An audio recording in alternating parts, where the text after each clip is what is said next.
how to customize phone app assistant menu to show or hide contextual menu items. First, tap on the home button to return back to the home screen. Then on the home screen, we swipe down at the top to open up Quick Settings. And in Quick Settings, tap on the Settings icon. Next, we scroll down to the bottom and tap on Accessibility. Then tap on Interaction and Dexterity. After that, tap on the Assistant menu. Tap on the left hand side panel.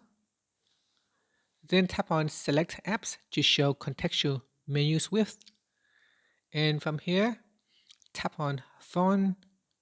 Tap on the phone toggle button to turn it on or switch it off. Here I have switched it on. And then tap on the home button to return back to your home screen. Now, if you open up your assistant menu, you can see this is the standard menu items. And if I open up my phone app, it will show recent menu items. These are the contextual menu items that has been added to the assistant menu. So here I can tap on the recent, call, create contact, or such.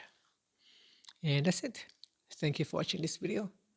If you find it helpful, please like and subscribe to my channel for more videos.